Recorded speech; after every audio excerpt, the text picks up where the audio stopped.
In the heart of Venice, where fortunes were made and lost on the tide, lived a merchant named Antonio.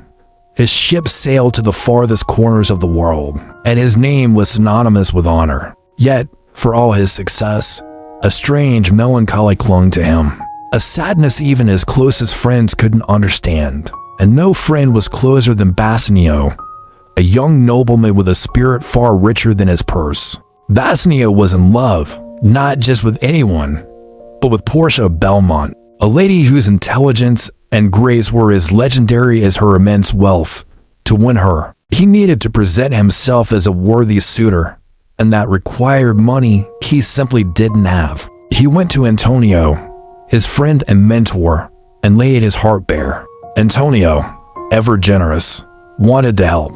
The problem was, his entire fortune was at sea, invested in his merchant fleet. He had no ready cash, but his loyalty to Bassanio was unshakable. He promised to secure a loan for him, even if it meant turning to the one man in Venice he despised, Shylock. Shylock was a Jewish moneylender, a man who lived on the fringes of Venetian society. He was tolerated for his financial necessity, but scorned for his faith and his profession. For years, Antonio had publicly insulted him, condemning his practice of charging interest usury. As he called it, the bitterness between them ran deep. When Antonio and Bassanio approached Shylock for a loan of 3,000 ducats, the old wounds were immediately torn open. Shylock, with a chilling calmness, recounted every insult, every public humiliation he had suffered at Antonio's hands. Antonio didn't deny it. In fact, he declared he'd probably do it again. Against this backdrop of hatred, Shylock made a shocking proposal. He would lend them the money, interest-free. But there was a catch, a condition he called a merry bond. If the 3,000 ducats were not repaid in full within 3 months, Shylock would be entitled to a pound of Antonio's own flesh, cut from any part of his body he chose. Bassanio was horrified. He saw the danger lurking beneath the seemingly absurd agreement. But Antonio, confident his ships would return long before the deadline, dismissed the threat. He laughed it off, signed the bond, and sealed his fate. Shylock's eyes, however, held a cold fire. He now had a legal instrument, a weapon forged by the very society that had rejected him. The stage for revenge was set. While this dark pact was being made in Venice, a different kind of drama was unfolding in the idyllic world of Belmont. The beautiful Portia was a prisoner of her own fortune. Her late father's will dictated a bizarre challenge for any man who wished to marry her. 3 caskets, one of gold, one of silver, and one of lead were presented to each suitor. The man who chose the correct casket would win her hand. Choose wrong, and he must leave immediately and swear never to marry. Prince after prince arrived, confident and proud, only to leave in failure. One chose the golden casket, believing that what many men desire must hold the prize. Another chose silver, convinced he deserved the best. Both were wrong. Portia watched, patient but weary, her heart quietly hoping for Bassanio, whom she remembered from a previous visit as a man of true worth. But she was bound by her father's will, a passive player in the game for her own future. Back in Venice, rebellion was stirring in Shylock's own home. His daughter, Jessica, felt suffocated by her father's world of bitterness and resentment. She had fallen in love with Lorenzo, a Christian and a friend of Bassanio's. She saw in him a life of love and acceptance, a world away from her father's rage. Jessica planned her escape. While Shylock was out to dinner, a dinner he reluctantly attended with Bassanio and his friends, she would flee. That night, as Venice was alive with the celebration and anonymity of a masquerade, Jessica disguised herself, grabbed the cache of her father's gold and jewels, and ran away with Lorenzo. When Shylock returned to an empty house, his daughter and his ducats gone, his grief was explosive. He ran through the streets, his cries a desperate, tangled mess of loss for his daughter, for his money, for his pride. My daughter, oh my ducats, oh my daughter. The two became inseparable in his mind, and as his grief curdled into pure rage, news arrived that gave his anger a target. Antonio's ships were rumored to be lost at sea. Suddenly, the merry bond was no longer a joke. It was a promise. Shylock's personal tragedy now fueled a ferocious desire for public vengeance. He had been wronged, and now he would have his justice. "I will have my bond," he swore, his voice laced with the cold certainty of a man who has nothing left to lose. Meanwhile, Bassanio, armed with Antonio's borrowed money and ignorant of the gathering storm, set off for Belmont. He carried with him the hopes of a lover and the heavy weight of his friend's sacrifice. In Venice and Belmont, choices had been made, lines had been drawn. A story of love, hate, mercy, and revenge was set in motion, and the price for each would soon be tallied. The consequences were waiting patiently to unfold. Bassanio arrived in Belmont, his heart a battlefield of hope and fear. The place was a world away from the cold calculations of Venice, a realm of music, order, and grace. But even here, fate held sway. Portia watched him arrive, her emotions tightly controlled. Her heart was already his, but she was bound by her father's will, unable to guide his choice. Before Bassanio could face the caskets, Portia asked for a delay. It wasn't cruelty, but dread. She feared that love, once again, might lose its gamble with chance. That night, as music filled the halls of Belmont, she spoke to him, her words carefully chosen. She gently steered his thoughts toward humility and inner worth, away from the glitter of outward appearances. She had to be subtle. Even a hint of direct guidance would violate her father's command. The moment finally arrived. Bassanio stood before the three caskets. Gold promised what everyone seemed to want. Silver offered what a person deserved. But lead demanded everything and promised nothing. It was a pure risk. Bassanio thought it through, rejecting the vanity of gold and the arrogance of silver. He reasoned that true value often lies hidden beneath a plain exterior. Trusting this instinct, he chose lead. He opened the casket. Inside was Portia's portrait and a scroll confirming his victory.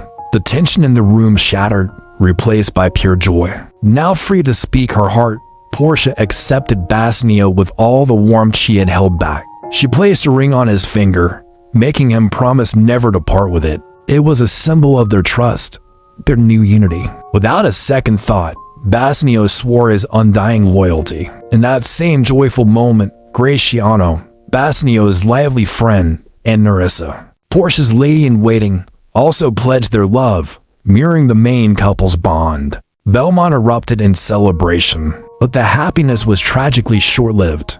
A messenger arrived from Venice, bearing letters heavy with sorrow. Antonio's ships were lost at sea. The debt to Shylock was due, and the forfeit was forfeit. Shylock had refused all offers of money. He demanded his bond. The news struck Bassanio like a physical blow. Guilt and terror washed over him as the full weight of Antonio's sacrifice became brutally clear. He confessed everything to Portia, the terrible terms of the bond, the truth he had hidden in his desperation to win her. Portia listened, her face calm, but her mind was racing. She didn't hesitate. She urged Bassanio to return to Venice at once, to save his friend at any cost. Money, she promised, would be no object. Without revealing her own plan, she sent him on his way, determined that mercy would not be defeated by greed. Back in Venice, Shylock was a man possessed by a single-minded quest for vengeance. The loss of his daughter Jessica, who had eloped with a Christian, had hardened his heart beyond all reason. Antonio became the focus of all his pain, all his rage.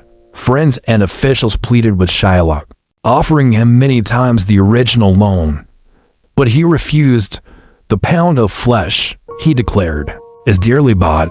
'Tis mine, and I will have it." The Duke of Venice himself was powerless.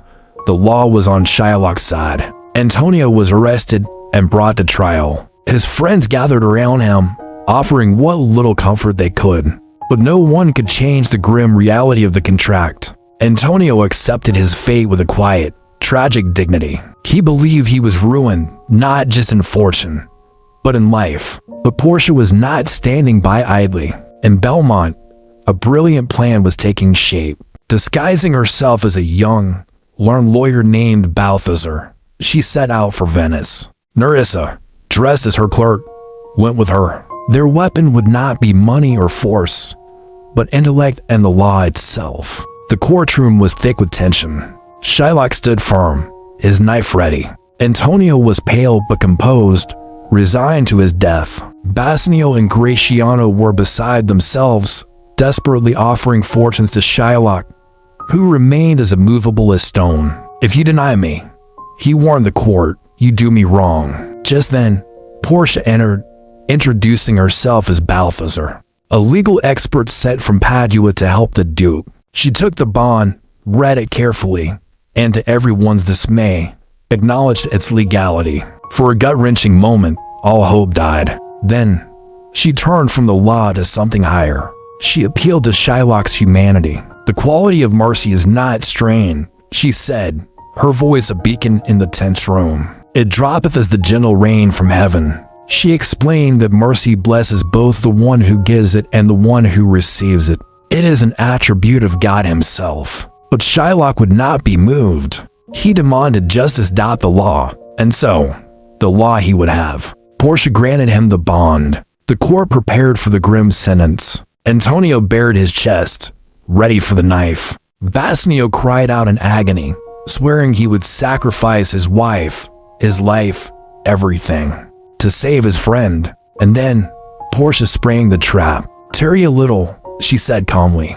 "The bond gives you a pound of flesh, but it does not grant you a single drop of Christian blood. If, in taking the flesh, you shed any blood, Venetian law dictates that all your lands and goods are forfeit to the state. Furthermore, the flesh must weigh precisely 1 pound, not a fraction more, not a fraction less." The courtroom fell silent. Shylock's absolute certainty crumbled. The very precision he had demanded now turned against him.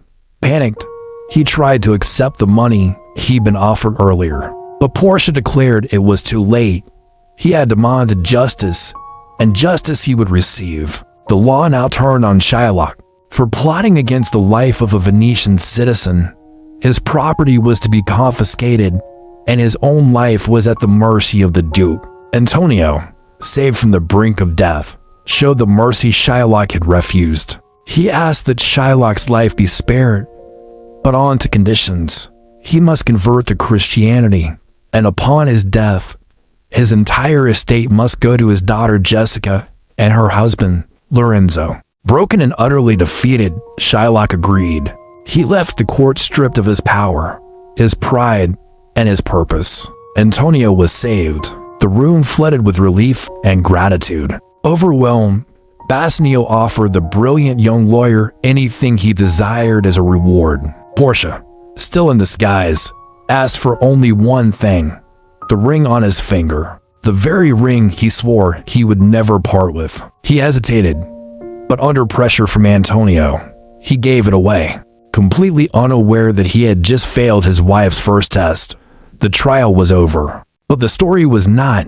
Truths were still hidden, and trust still had to be mended before harmony could truly return to their lives. Even after the courtroom in Venice emptied and the city's pulse returned to normal, the trial's shadow lingered over everyone who had been there.